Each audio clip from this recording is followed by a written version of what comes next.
Welcome. हमारे भोजन में कई पोषक तत्व होते हैं जैसे कार्बोहाइड्रेट, प्रोटीन, वसा, विटामिन, जल, खनिज लवण। आइए जानते हैं ये हमारे पाचन तंत्र में कैसे पचता है। हमारी आहार नाल मुख से गुदा तक होती है। हमारे दांत भोजन को काटते, फाड़ते, चीरते और पीसते हैं।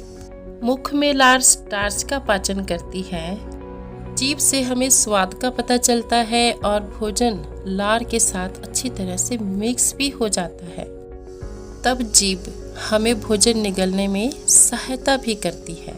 गले में दिखने वाली यह संरचना भोजन निकलते वक्त सांस की नली को बंद करती है। फिर भोजन नली में आ जाता है। यहाँ कोई पाचन नहीं होता। भोजन इसके बाद आमाशय में जाता है, जिसे हम नॉर्मली भाषा में पेट कहते हैं।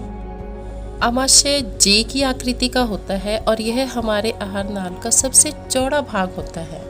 आमाशय से हाइड्रोक्लोरिक अम्ल और जठर रस निकलते हैं। हाइड्रोक्लोरिक अम्ल भोजन में उपस्थित जीवाणुओं को मारता है और जठर रस भोजन में उपस्थित प्रोटीन का पाचन करता है। हमारे शरीर के दाईं साइड में यकृत होता है, जो कि सबसे बड़ी ग्रंथि है।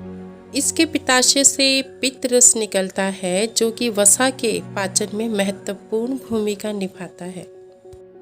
अमाशय के नीचे एक हल्के पीले रंग की ग्रंथि होती है, पैंक्रियास। इसे हिंदी में अग्नाशय कहते हैं और यह कार्बोहाइड्रेट और वसा के पाचन में सहायता करती है।